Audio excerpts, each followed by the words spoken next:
Frances Basset is a psychosynthesis psychotherapist, supervisor, and group facilitator who has worked in both voluntary and private sector practices for over 20 years. In a previous career as senior lecturer at Brighton University, Frances designed and led anti-oppressive practice modules that ran across a range of healthcare science courses. So I'm going to pass it over to Frances now, and just a huge thank you for coming and spending your evening with us. We're really excited to have you. So over to you. Thank you. Thanks everyone. It's great to see so many faces. I'm quite blown away by the number of people that have turned out on a Friday. So thank you. So I'm going to get straight on and share my screen. So I'm going to speak for maybe somewhere between 40 and 50 minutes, maybe 45. And I think there should be a little bit of time. There should be a little bit of time for questions, but I guess as things come up, you can pop them in the chat. So I'm just going to share my screen and then we'll get underway. So thank you for that introduction. So I suppose the thing to start with is to say that I've been involved for about the last 3 or 4 years. It'll be 4 years in June. That I've been facilitating spaces for all therapists to come together to talk about anti-racism, racism, and whiteness. And as Cassandra said, in a previous career, I was a senior lecturer in health sciences, and I ran modules on anti-oppressive practice across a range of courses, actually kind of priding myself on my anti-racist stance, but of course rarely giving my own white identity a second thought. So I guess my understanding of racism was a very simplistic kind of us and them. So on starting out, I just want to say that this research has massively changed this position for me. So I need to give some context then of what was going on when I started. And of course, it was right in the middle of the COVID pandemic, where we saw the stark health inequalities between Black and brown and white people. They were really exposed at this time. And of course, we had the horrific racist murder of George Floyd on the 25th of May, 2020. And at the same time, the resurgence of the Black Lives Matter movement across many countries. I think it was over 20 countries worldwide. At that time then, the BACP, the UKCP, the British Psychological Society, and in the US, the APA, all recommitted to tackling the racism and the white exclusivity within our psych professions. And our colleagues of the global majority were saying, enough, we need you to step up. This has got, we've been asking about this. We've been asking about this for too long. Step up and do more. And so this title then, Exploring Whiteness in the Context of Anti-Racist Psychotherapy Education. So it was a narrative inquiry into therapists' experiences. This isn't an easy presentation to give, and it hasn't been an easy research study to do. And I will be sharing powerful experiences reported by my research participants. So I guess it does need to come with that to share that, to do what you need to do to take care of yourselves. It may well bring up intense feelings for everyone who's here. But I think also, in addition, it's important to remind ourselves that this work is not just a professional and ethical necessity. It's also, of course, a legal requirement to oppose racism. And I guess on starting out, my question to the Social Change Network today is, we're 5 years on, and I want to ask, how far have we come? Have we turned our aspirations for more equitable working into realities? So a white researcher then, a white researcher researching whiteness. And as Professor Audre Lorde points out, the master's tools will never dismantle the master's house. In other words, we can't bring an end to oppression by employing the same tools that brought about that oppression. However, Lorde also points out within this chapter further on that only the smallest change is possible. But maybe even some change, no matter how small, is better than none. And as a therapist who's worked with long-term clients over many years, small changes are valuable. So I appreciate small change. And the focus of this research is not to analyze the construct of whiteness for its own sake. Of course it's not, but it's specifically being explored in the service of anti-racism. And not only that, but I think our understandings and articulation of racism have moved on. And after being defined for so long in ways that problematize the experiences of Black and brown people, I think we have a more realistic understanding now that racism is a complex interplay between levels of comfort and privilege and advantage and levels of disadvantage and suffering and oppression. But I think it's important to start with definitions.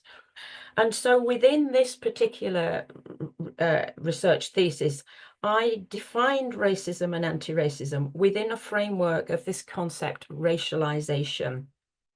And the particular piece of work that I'm thinking of here is the work, I've put the reference at the bottom. It's a really useful one by Carroll et al., where the concept of racialization used in here is a descriptive one rather than a critical one.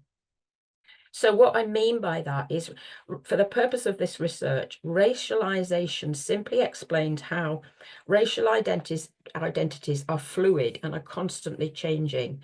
They're continually in formation for everyone. So white identities are not raceless within this concept. So the value of utilizing the social construct of racialization is that it's a relational process by which everyone has a racialized and ethnicized identity. And Dr. Yin Paradies, who's an Aboriginal Australian and professor of race relations, describes racism then as one of the many types of oppression, along with its dialectical opposite, privilege. And I think that's a really useful definition. And within a racialized social system, then, actions can either enhance or reduce power differentials between two or more racial ethnic groups. So in this instance, then, racism, I'm using this definition.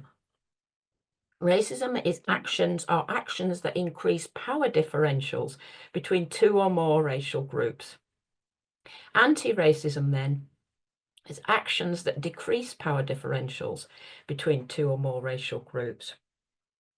And Carroll et al. Stress that this definition doesn't dictate who can act in racist or anti-racist ways, so that power differentials can actually manifest in complex and interlocking patterns.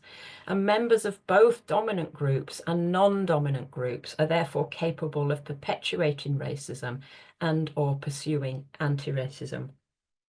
And whilst it's more likely that dominant groups hold more power than non-dominant groups, this approach actually cautions against focusing too much on power whilst ignoring the role of prejudice in increasing the power differentials between racialized groups.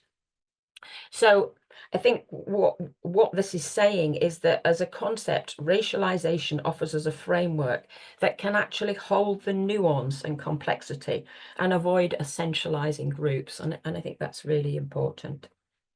It's also important, I think, to differentiate between the social constructs, white people and whiteness. And white people then represents a socially constructed racialized identity based on skin color, where white skin has provided the justification for racialized social hierarchies, with lighter skin tones seen as embodying beauty and superior traits such as intelligence and civility, whereas darker skin tones are viewed negatively as markers of inferiority and a lack of intelligence.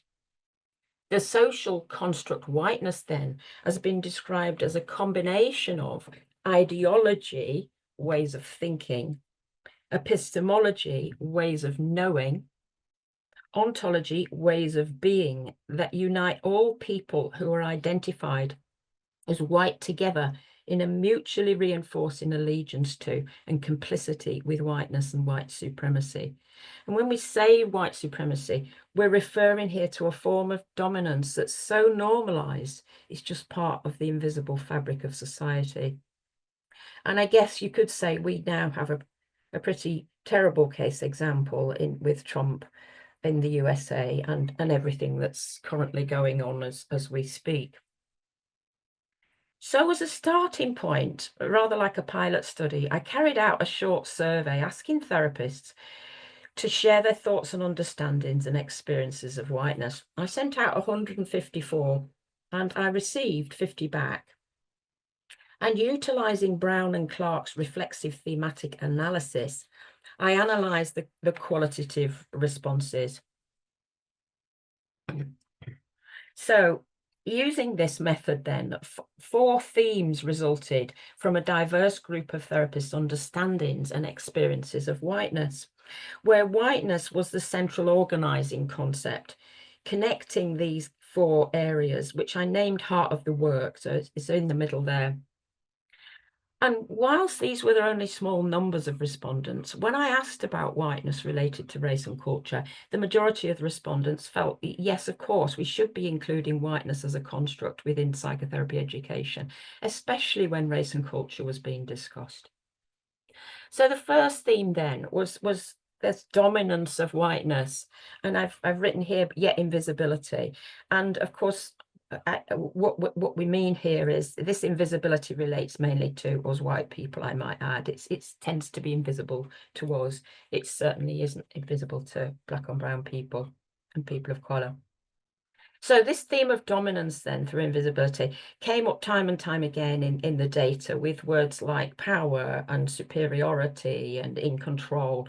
And the phrase, the elephant in the room, appeared numerous times in the data. And I think as white people, our privilege is just so normal to us that we completely kind of blinkered to it. And to have that pointed out to us can feel like a bit of a shock. The second theme then, I named the wider context because respondents stated how we need to understand the bigger picture, the structural, the systemic and the global impacts of racism, and that we need to understand the historical and political context more truthfully. Therapy is imbued with philosophy and theories centered around it, the individual and individualism. And that we need to open up to new and different approaches, to non-Western approaches to mental health. And when we talk about whiteness, we need to see it's often less about us personally and more about the systems and structures of white dominance that we're all caught up in. I think we have a tendency to translate kind of tensions that arise to the individual level as well. And that can create problems in spaces where we're attempting dialogue about these things. The third theme then was complexity, ambivalence, and not knowing. So whenever we enter into racialized dialogue, we enter into a field of complexity, contradiction, and paradox. And this is to be expected. And there was confusion and much uncertainty expressed from respondents in relation to whiteness and anti-racism. For example, race is a biological myth, whilst its impacts are very, very real.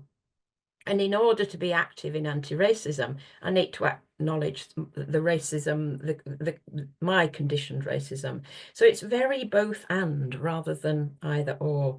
But essentially the contradiction between holding anti-racist ideals and a consciousness that tacitly accepts the dominant white norms and privileges. But then there's also the complexity within whiteness itself.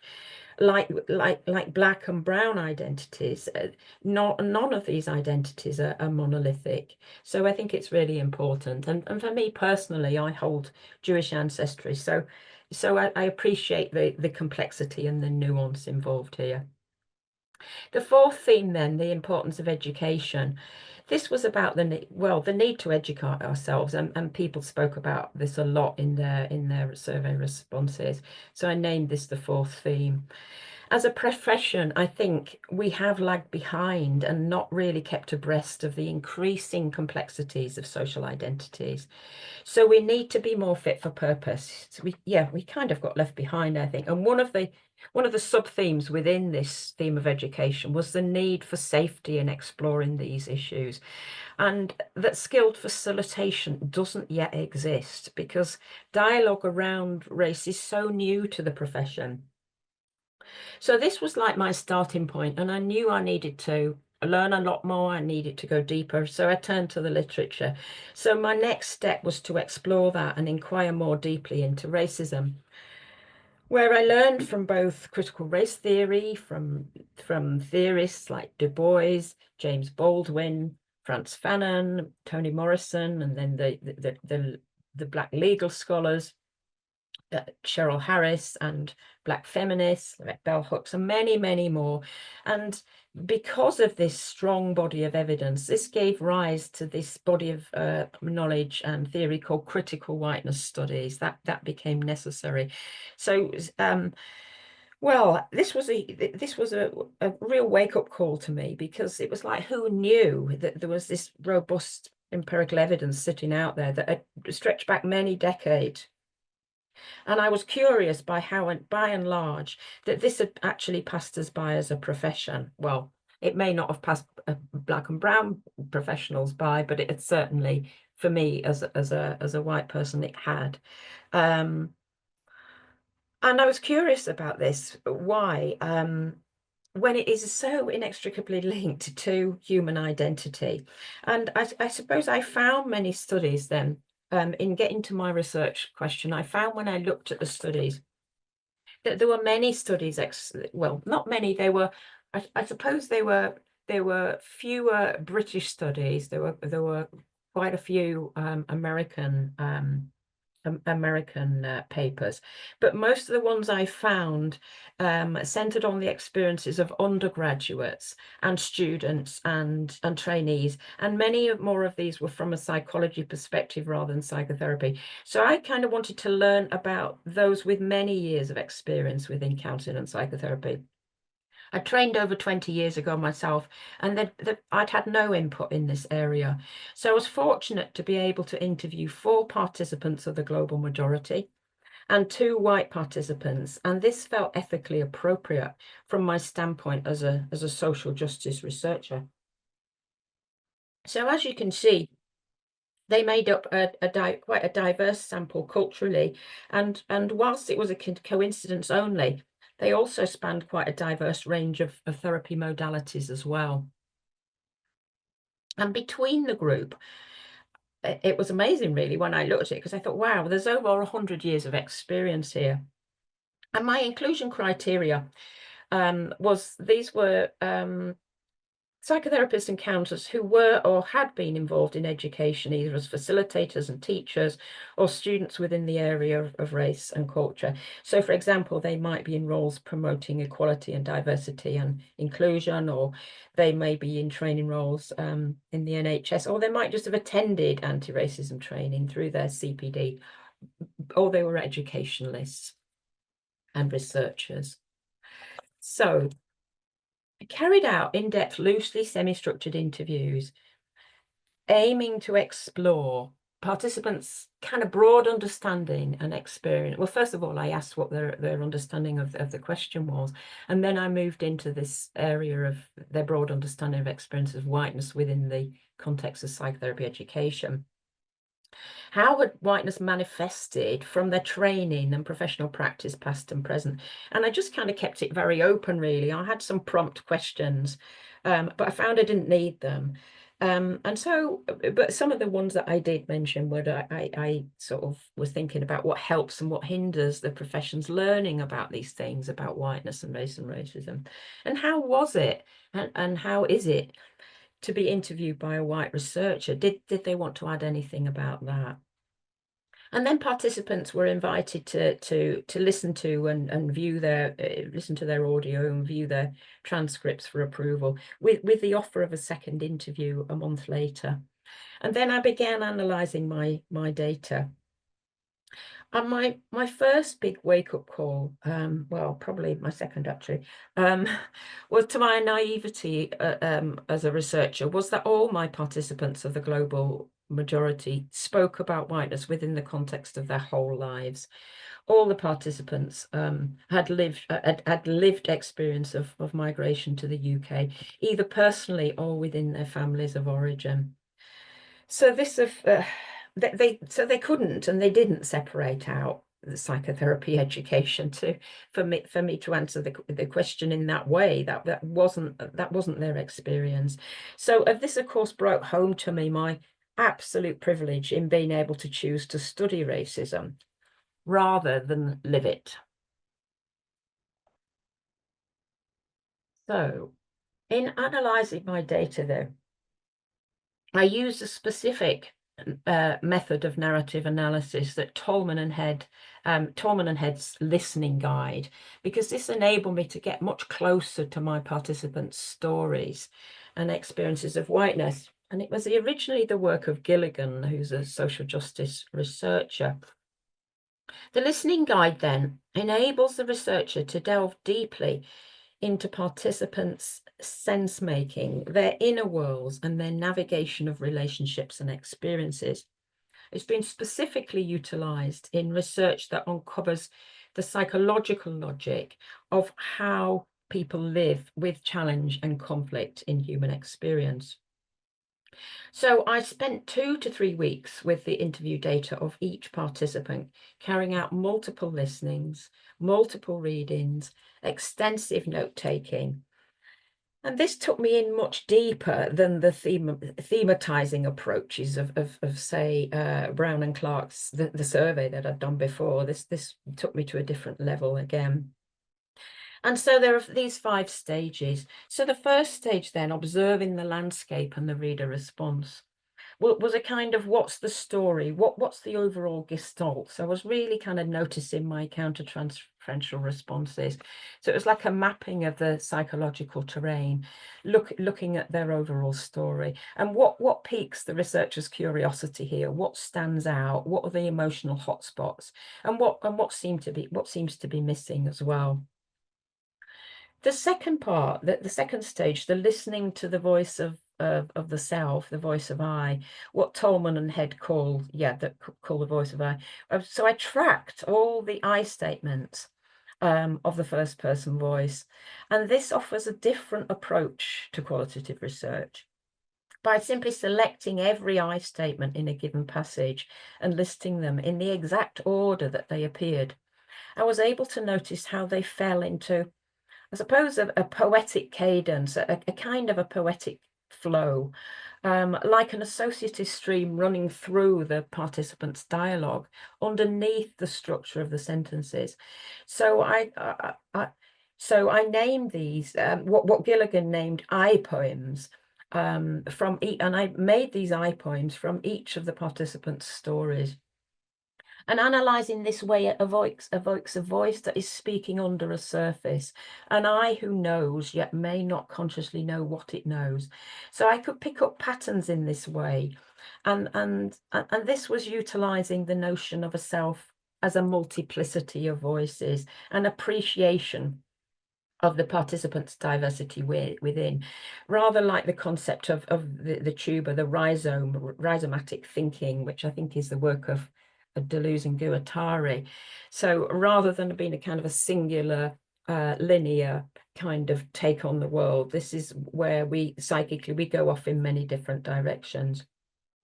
And I just want to share with you before I move on to the next slide. An I poem from my British Indian participant Soraya.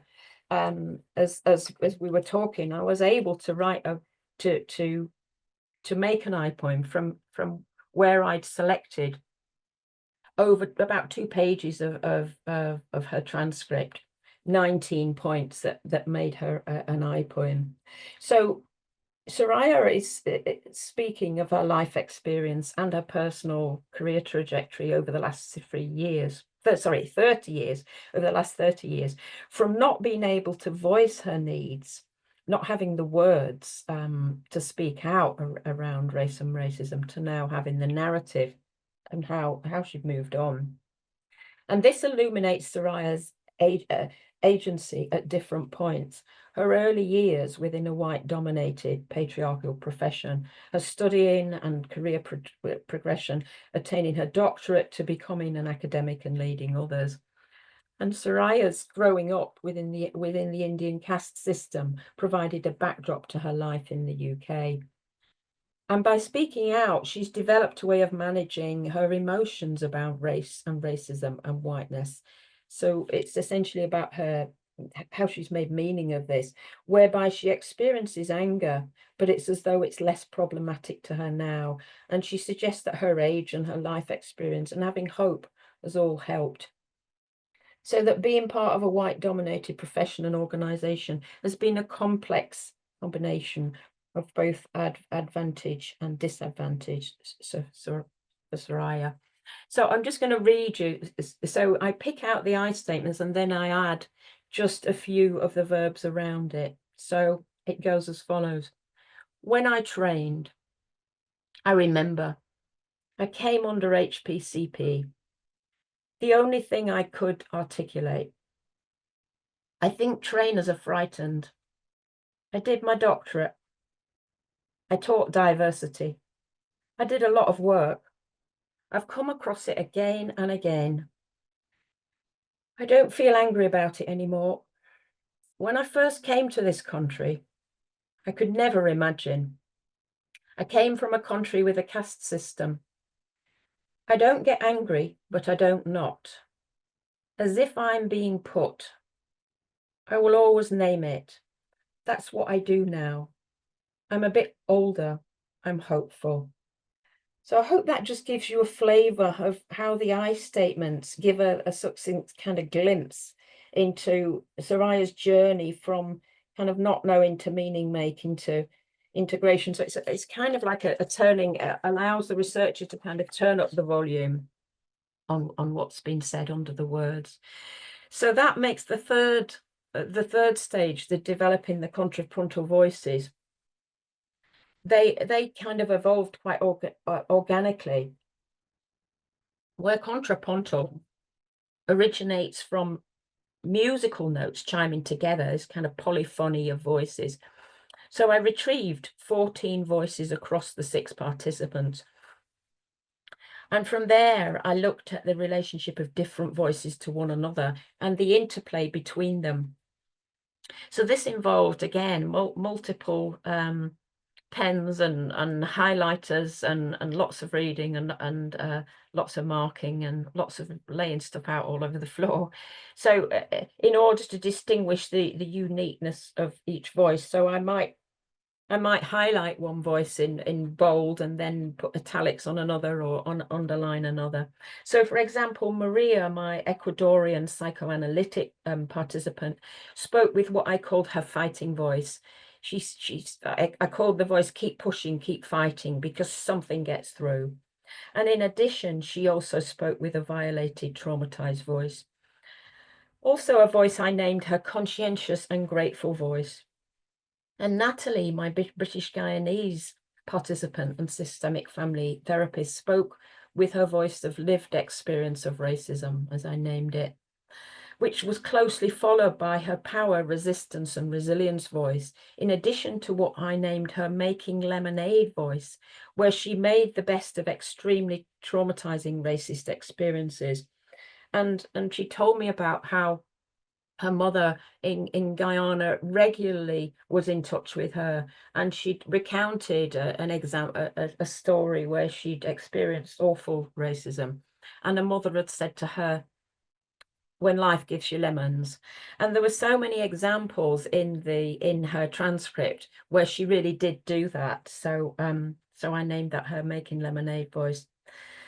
So from there then, along with tracking my own personal reflexive responses, I found 5 groups of voices stemming from 4 different experiences of whiteness. So it eventually landed me with how the different ways that whiteness is experienced and was experienced. So from my participants of the global majority then, there were 3 sets of voices, and from my white participants, there were 2 sets of voices. And these were in response, as I say, to these experiences of whiteness.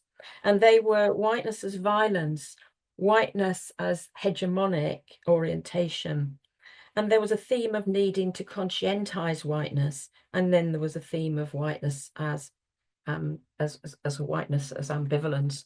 And of course, the most powerful finding was how whiteness was experienced as violence by all the participants of the global majority. And this was both a shock and not a shock for me, and also another wake up, but also a reason not to collapse into shame, but to commit more deeply. Not only to carry on, but most importantly, to learn what anti-racism might mean to me now, and to us as a profession, and commit to that. So participants of the global majority voiced both resistance and racial trauma, and these voices regularly operated together in the data. They resisted in the face, and this is in life, throughout the whole of their lives, and they resisted in the face of real physical assault, being spat at, verbal abuse, being stopped unnecessarily when taking air travel journeys, and having papers taken off them. And then within the profession itself, there were many examples in practice with racist clients, in supervision spaces, in education spaces with their white colleagues. There was on inappropriate hair touching, being tokenized, being expected to teach white colleagues, and many examples. And in terms of racial trauma, Maria described aspects of her psychoanalysis as absolutely violating. And in group spaces, she referred numerous times to this phrase, I killed the conversation, she said, as to how she'd been met with silence, which she experienced as especially violating if she brought up race at all. And from the voices of assimilation and compromise, they were in response to whiteness as this hegemonic orientation, where hegemony means power that moves forward due to its illusory nature. So the participants of the global majority inevitably had to compromise and assimilate to just get through, really, so it's hardly surprising. And Soraya talked about comforting her white colleagues in racialized situations, saying, and you make it okay, because they get upset.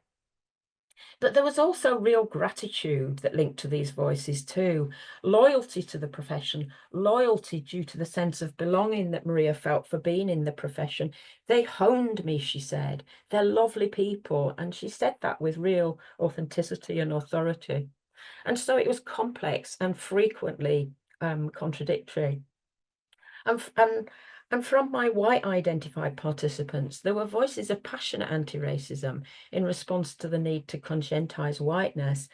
And so for both David and Jane, my white British male participant and my white Irish female participant, they both voiced a genuine willingness to accept and learn about their white conditioned racism, and a real motivation to want to do something about the harm that's been caused.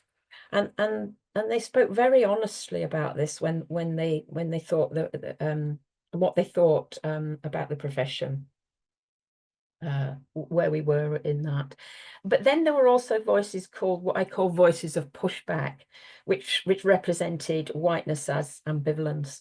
And this seemed to center around discomfort and ambivalence with white identity, like a desire to distance from it and not wanting to go towards the truth of being white, as if not being seen as a good white person the whole time was very difficult. And they spoke of their intent being good, but that they felt misunderstood. And of course, I can't distance myself from this place too. Okay. So in terms of the implications then, stopping whiteness as violence is clearly a priority for psychotherapy education. So first and foremost then, as a starting point, we really need to acknowledge the harm that unconscious whiteness currently inflicts on our colleagues. And Applebaum espouses white complicity pedagogy. This moves beyond simply owning white privilege as a solution to where we can engage with our part in structural and systemic and interpersonal racism more honestly. And this chimes with the work of Professor of Philosophy George Yancey, who highlights how this creates the potential for growth and new learning and actually alters education spaces. And And also Sarah Ahmed speaks about how being white and a beneficiary of racism doesn't prevent you from pursuing anti-racism. She says to be against something is precisely not to have overcome it. It's to be in relation to it. To be anti anything only makes sense if that thing exists. So it's this messy work of againstness, she says, is really important because it means we have the problem. So it's a kind of, when we're in that place, we're kind of continuously being more open, and we have the potential to learn, she says. So we need to embrace new approaches to teaching and learning, from traditional hierarchical dynamics of power within education to accommodate a deeper understanding of identity and social justice. And Krista Doolittle has written the paper, A Pedagogy of Vulnerability and Deep Listening. And there's also recently, I've just read a paper by Divine Sharora and O'Brien, talk about an integrative pedagogy.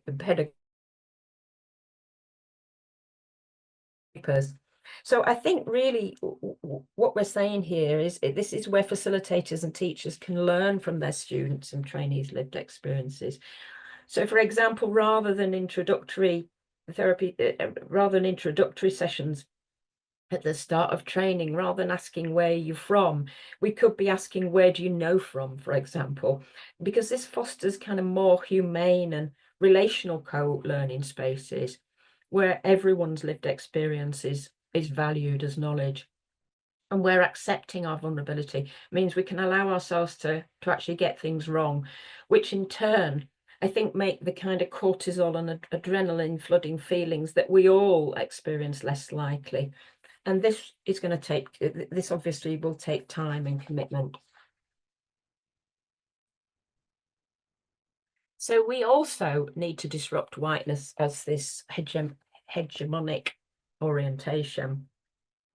And as a white dominated profession, we must begin to educate ourselves to fully understand the history, the scope and depth of systemic and structural racism, and how it operates in psychotherapy training and spaces. Educating leaders and professional bodies and psychotherapy trainers is absolutely paramount. So I guess in a way, this is an appeal to our leaders, to our chairs of bodies, our professors within the profession. You hold the key, I think, to these changes the most powerfully. And maybe we should look at this as an opportunity to set an example to the other health professions, because they're also struggling with this work.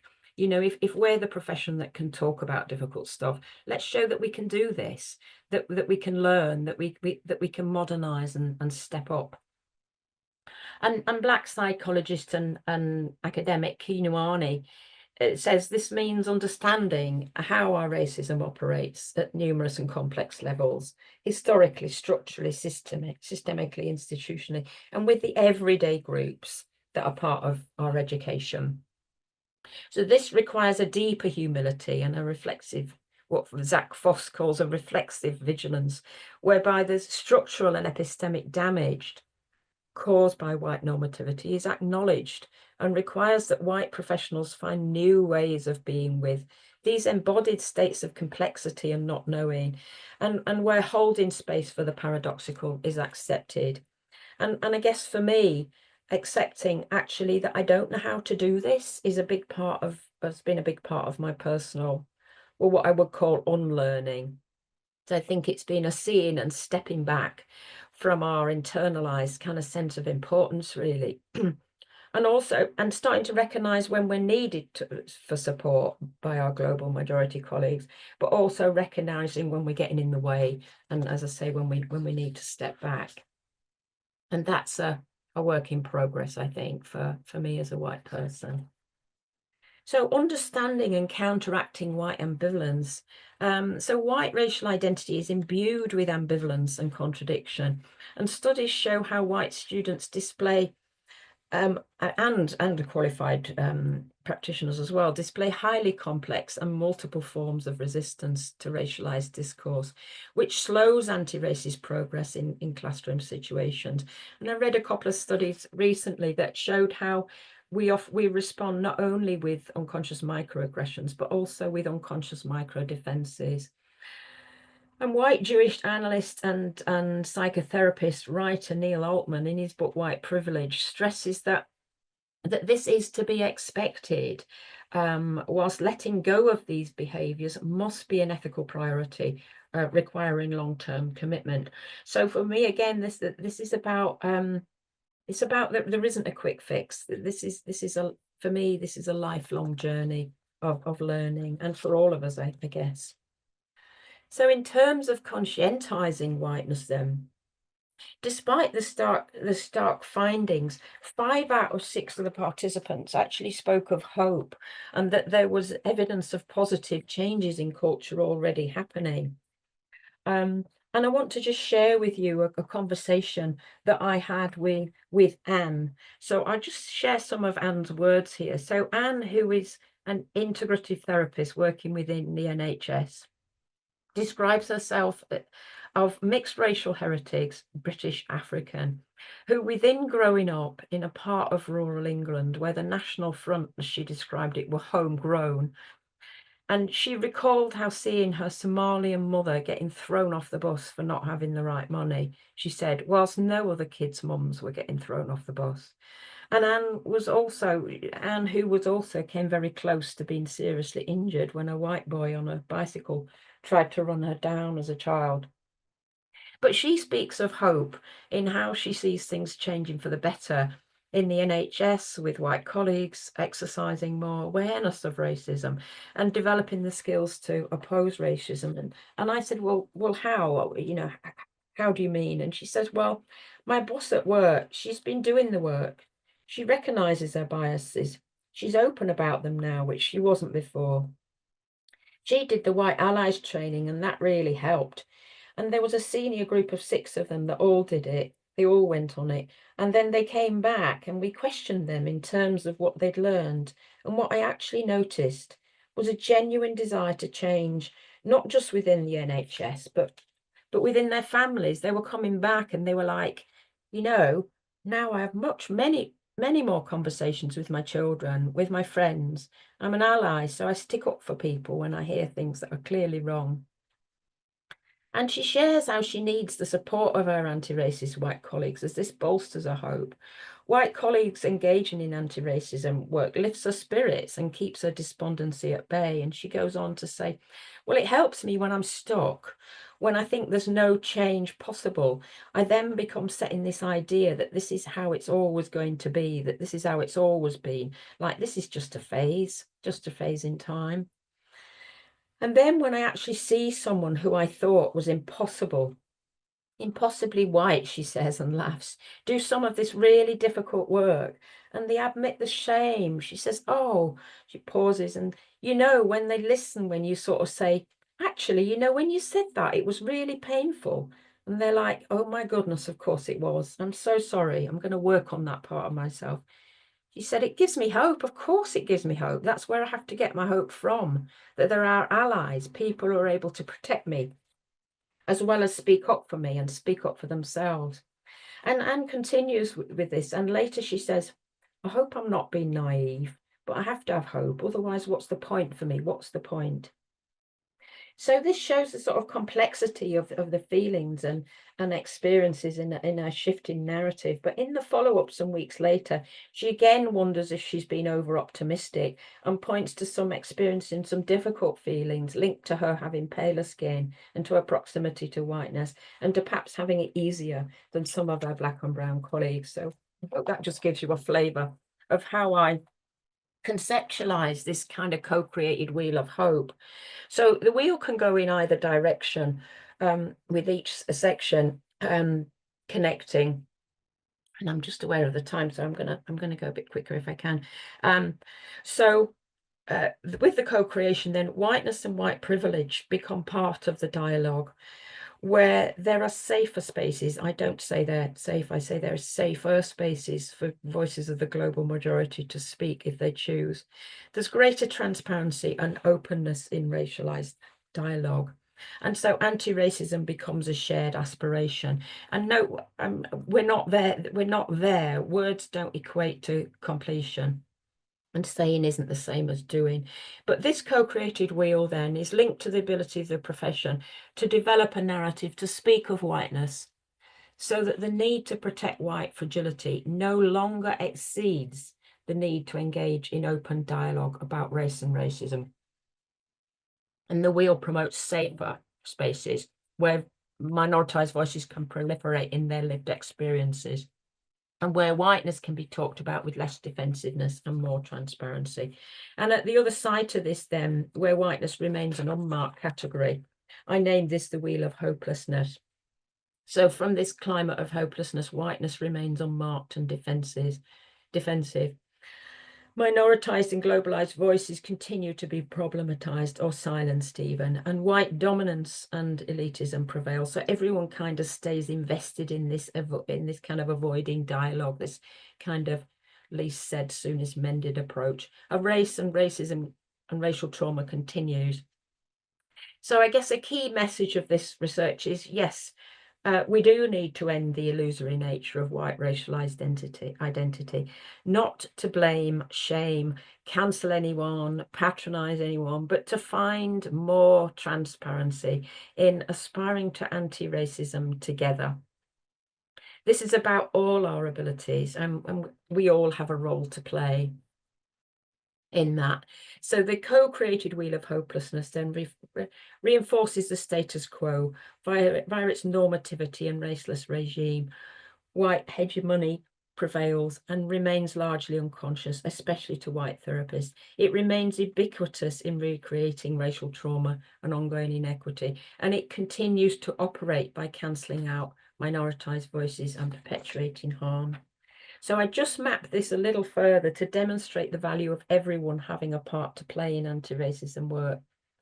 So because whiteness as violence was the key finding, I've placed these voices right in the center of this diagram as racial trauma as central. So this demonstrates then how voices of resistance in conjunction with voices of acknowledgement are more closely linked to the potential to move towards social justice. And conversely, voices that compromise and assimilate with whiteness, aligned with voices of ambivalence and pushback from the white participants, are more likely to maintain the status quo.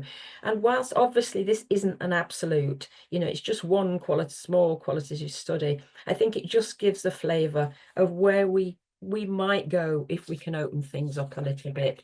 So I just want to finish with the words of white Jewish professor of psychology, Dr. Stephen Frosch, who emphasises, most of all, there is a question of whiteness itself, of the benefit that comes to all white people through the subjugation of people of colour. White people have to respond to what is being presented to us so powerfully and so utterly place in psychoanalysis, and I might add, in all the modalities. And this means that there is an ethical imperative placed on white scholars and practitioners of psychoanalysis to speak of and oppose the pervasiveness of racism. So thank you for listening. I'll just stop sharing my screen.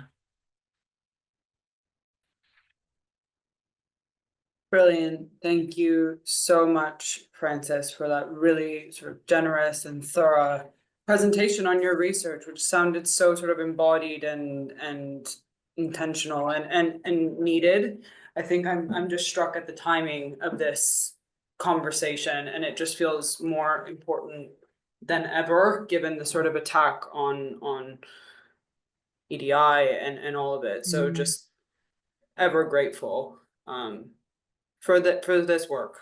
There's some questions in the chat, but I also had a question, which was around, you shared about the reflexivity throughout the research and your experience of kind of touching yourself and thinking, touching yourself, that was weird. Sorry, I'm just going to name that was a weird sentence because I shouldn't have said that. That's all right, Cassandra. But it was, you connected with your experience, and what did that mean for you to have that reflexive part in the research for this specifically?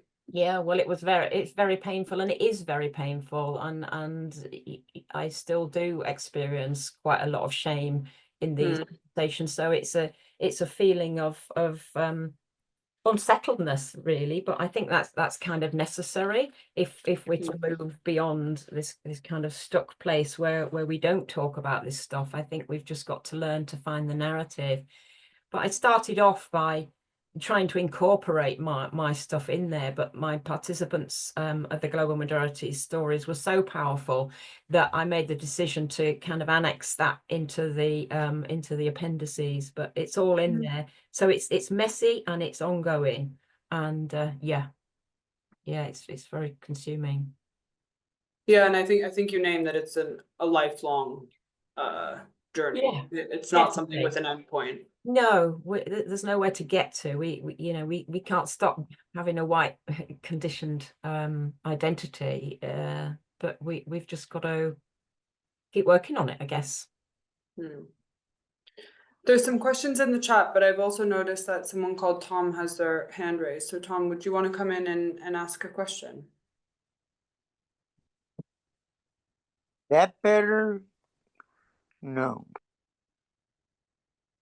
I think that was a no. Okay, so one of the questions in the chat was from Laura asking, how do we challenge the curriculum assumptions based on the hegemonic nature of whiteness without making our teachers or trainers feel defensive about their modality? It's that is such a difficult one, and I think that's part of the messiness that we're all in together. But I've been reading some quite interesting stuff about when we come together in groups to talk about this stuff, how I think we automatically assume that we can use group process in the usual kind of way that whiteness dominates, and I don't think we can. I think we've got to think beyond that. But one of the ways that I think does help is I've been reading about group systems theory and seeing groups as human systems, and how we're able to adapt to more diversity of views, and they use something called functional subgrouping, and I think that is worth exploring, but I don't have the answers, but that's kind of where I'm at at the moment. But that's a really big and difficult and complex issue. We don't want to lose we don't want to lose what's valuable in what we're already teaching. It's not about that. It's not about getting rid of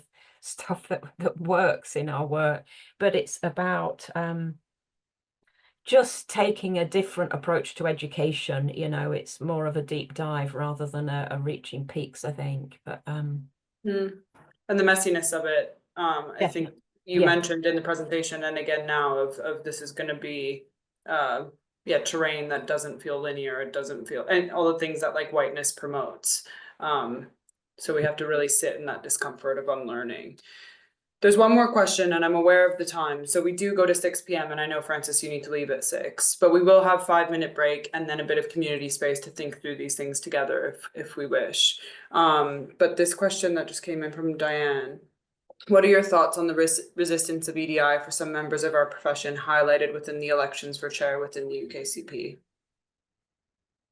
I'm really worried. I'm really worried about what might be about to happen at UKCP, and that stretches beyond the protected characteristics of race to to the whole area of equality and diversity, and the fact that the most powerful man in the world is openly saying that he dislikes that and has banned equality and inclusion. I find that really, really scary. But I think we can't pretend that this isn't there. This is a something, and it's got so much research attached to it now that we would just be foolish to to carry. It's a bit like you can't stuff something back in the box that's come out. It's all there. We've got to go there. So sorry, I haven't really answered that question very well, but no, I think you're spot on. It is scary, and I think it's important to name it because many of us, I think, are feeling and just seeing what's happening. And every day it feels like there's something else and different groups being attacked for just existing. And it's almost that wheel of hopelessness that you shared at the end feels like it's really kind of taking over on the global stage. So it would be really interesting, I guess, for all of us as therapists or people in the mental health space to think, how do we move back into that wheel of hope, Yeah. versus the hopelessness. I think that feels quite important right now. Sure, I would agree with that. Yeah.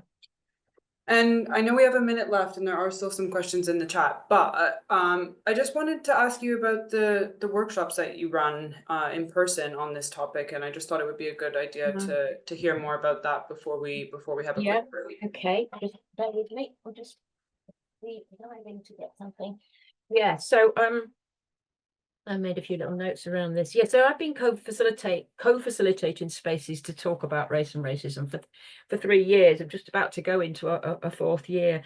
So, and I've worked with mixed groups and separate affinity groups and white only groups. And they're difficult, and I'm always getting it wrong, and I'm often full of doubt. But I think that sitting with that uncertainty is probably where we need to be, which is kind of, I guess, as a repeat of what I've been saying. You know, because we're not bad people. This isn't about drowning in white people aren't bad people. It's not about us drowning in shame, because that gets everyone nowhere, and it's not about rushing to fix. But I think it's about fostering this kind of deeper humility and patience and careful listening. But we've got to start where we're at, and I think that's how myself and my colleague started running these groups, from a position of, you know, of we don't know. But I think it is around moving away from the traditional kind of teacher-student approaches. It's about learning from the lived experiences of our Black and brown colleagues, should they choose to share them. So I think there's that piece around they should not be tokenized. They should not be made to educate white people unless they choose to, and unless they, you know, that's a decision that they have made. But, and it's important, I think, when we do this type of research, that we don't see ourselves as experts. You know, I think it's back to that not knowing again. And I think, well, I think one of the most important things that comes up time and time again in the group for white folks is to understand the difference between intent and impact, where whiteness is invisible. And I think if we can read about that and understand that and learn about that we might think what we're saying has little or no impact. And then these are often the things that hugely lean into this vast kind of history of racial trauma. And so when we enter these spaces, we're entering directly into active trauma, historical current, and emerging trauma. So I'm very, very mindful of that, and I don't have the answer. I mean, it might be that white people are not the right people to facilitate this, but I know we've got to do something. But I'm open to everyone's thoughts on this, but something's got to shift, and I think something is shifting. You know, I think it's both and. I guess we need to finish there, but thanks so much to everyone who's shown up today. I really appreciate it. Yeah, thank you so much, Frances. And thanks to everyone who came and participated in all the questions in the chat. Maybe it could be a conversation that we have further on a podcast or something. And if anybody has questions, maybe drop them in the chat and we can pick those up in a further conversation, because I think this just opens, a really important can of worms. So it's hard to do in an hour, but really grateful. If there are any links to the groups that you host, please feel free to share them with me, and I can share them through the email chain at Task. And yeah, just really grateful. And to everyone that's gonna stick around for the community space, we'll have a bit of a break. So I would say if we could come back at like 6:06, something like that. And then we'll have some time together to just reflect and think. So yeah, we'll have a break for tea, and see you in a bit. Everyone.